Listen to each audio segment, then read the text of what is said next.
What's up, YouTube? My name is Caden and you're watching Gas It Garage. Today, we are doing part 2 of the 1000cc Suzuki engine swap on my brother's go-kart. Enjoy the video.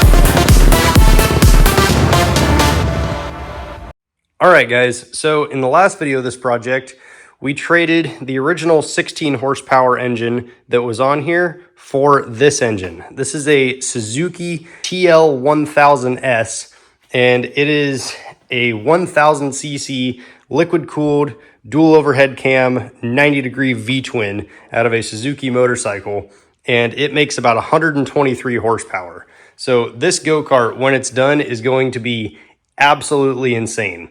And in the last video, we got the engine completely mounted with all 7 of these sort of janky looking mounts that I made. And then we also got a lot of this extra metal cut out back here, and I got the jack shaft mounted. So we're gonna start today's video by changing the sprocket, because this chain is very, very loose, which is not what you want for this much power. Or at all, really. So a different sprocket size is really the only way to adjust the chain tension on this, unfortunately, just because the way I built it. But I do have another sprocket that is 2 teeth larger than this one. This is a 16 tooth. The one I ordered is 18. So that should give us the proper chain tension on this right here. Now, on this side, we do have to finish building the mounts for this end of the jack shaft, because this sticking out like that with just one piece of angle iron holding it is definitely not going to hold up to 120 horsepower being put through it. So I'm probably going to end up building some more mounts coming off of this to kind of help triangulate this a little bit, and maybe bring them up to the sides for some more triangulation. And I may even try and find another bearing to put on the end of this, just for more strength. So for right now, let's go ahead and get that sprocket swapped out, and then we can work on finishing the mounts on this and hooking up the other chain. And I also have to get another sprocket for this, because this one is too small. So enough talk right now, let's go ahead and get started.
Alright guys, so what you're seeing right now is what happens when you are trying to trim off a tab that you don't need on the engine to make clearance for the chain, but you cut a little bit too deep and oil starts leaking out all over the ground right there. This is kind of the quickest solution I could find to prevent this thing from leaking any further. Just flipping the entire machine on its side to slosh all the oil to one side of the engine away from the hole. So we're gonna fix this with some JB Weld. I've done this before on a cracked aluminum engine case on a Honda four-wheeler that I had, and it worked surprisingly well. The leak was completely stopped and the crack was fixed because JB Weld is heat resistant and oil resistant up to pretty extreme points. So we should be good to go using JB Weld on this. So let's go ahead and get this the rest of the way cleaned up with the grinder, and then I'll spray some brake clean on it to clean the oil off, and then we can mix up some JB Weld and get this thing fixed so we can keep working on it.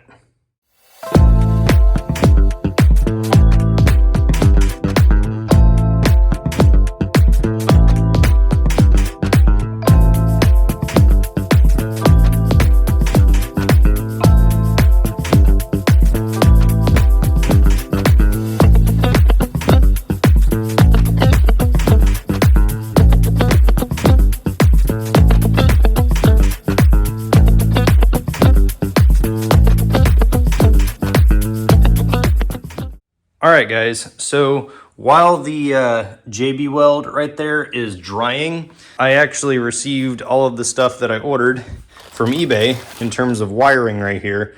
We have the ECU computer CDI box, and I also have the voltage regulator along with the ignition coils, the kickstand switch, and a pretty much complete wiring harness right here.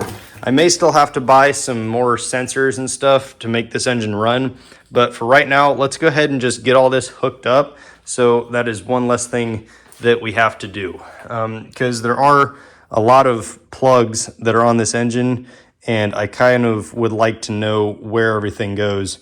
So it's just one less thing I have to do when I actually am trying to get this engine running. So let's go ahead and get that done.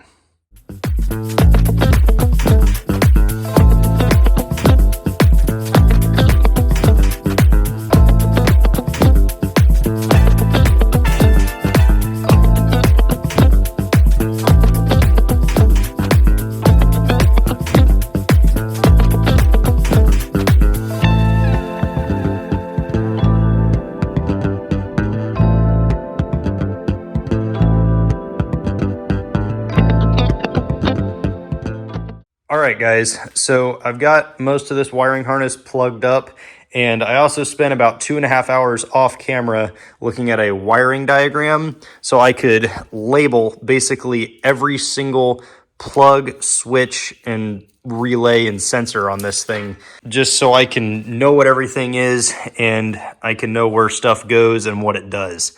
And it's just going to make everything a whole lot easier to wire up when I finally have all of the other sensors and switches that I need, which I still need to buy. Like, for example, the key switch that's going to plug in right here. And then there's a couple of other sensors and other switches that I need to get this whole wiring harness set up properly. So for right now, I think that's good for now. And then I'm just going to let the JB Weld dry overnight. And then tomorrow we can get back to working on the chain and jack shaft situation, get that all finalized, and then we can maybe start working on a shifter or clutch or throttle or something else. So I will see you tomorrow.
All right, guys, so we finally got the radiator in from eBay, and I couldn't find it when it said it was delivered, but apparently it was sitting over on the side entrance of my neighbor's house, which actually hasn't been lived in like 3 years.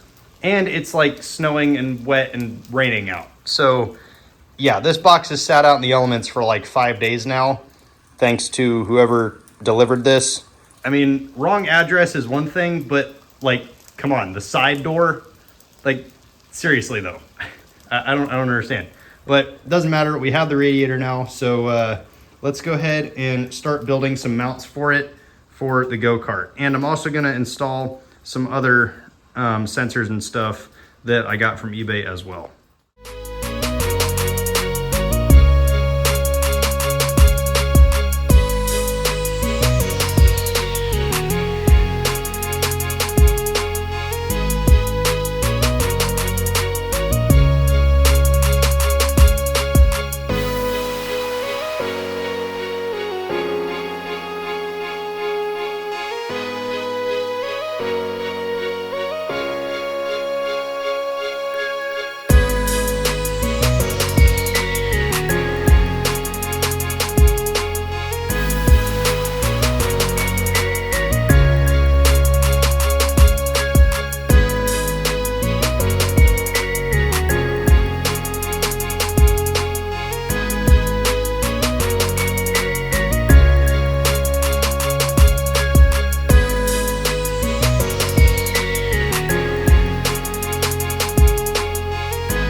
All right, guys, so now that the radiator is mounted, the next thing I want to do is put a reinforcement bar right here for the steering, and also cut this off so you don't hit your hand on it. And then since both the airbox and the clutch lever have just gotten here from eBay, we're going to install the airbox on the intakes right here, and then we're also going to build a shifter that's going to mount somewhere in there, and we'll put the clutch lever on it and hook up the sensor that goes with it. So let's go ahead and get started on all that.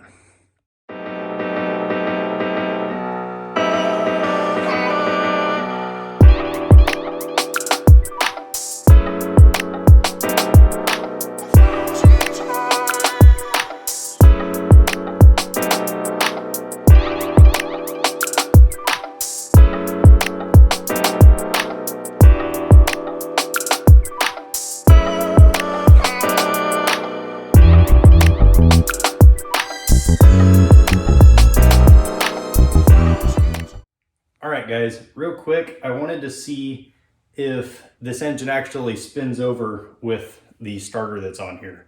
I probably should have checked this when we got the engine, but I got a little too carried away and started buying stuff and putting everything together, but we don't even know if this starter works. So let's keep our fingers crossed here, knock on wood, and see if this starter will spin this engine over.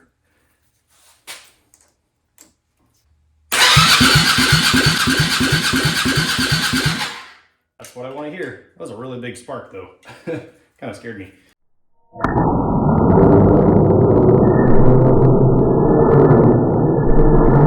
Next, let's go ahead and start doing the shifter on this thing.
Okay, so I just got this bar welded in right here to help brace up the steering column. And then I've also got the shifter and clutch right here all hooked up. And you can see that it works pretty well right there.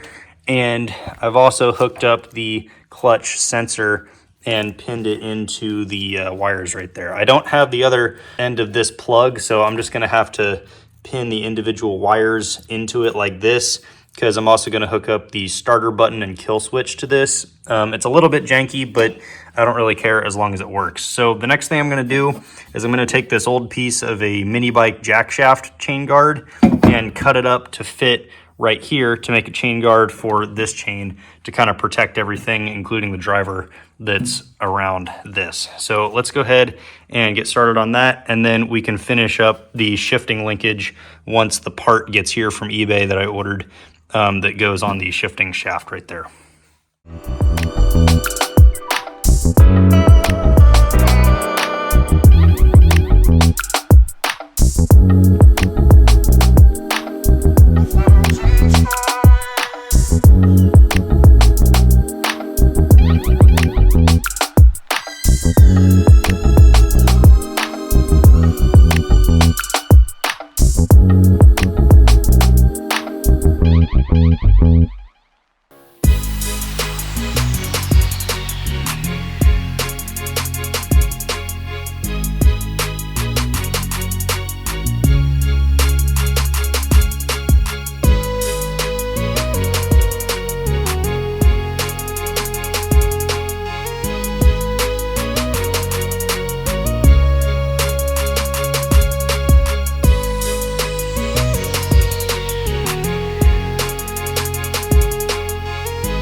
All right, guys, so we just got the shifting linkage done right here, and it shifts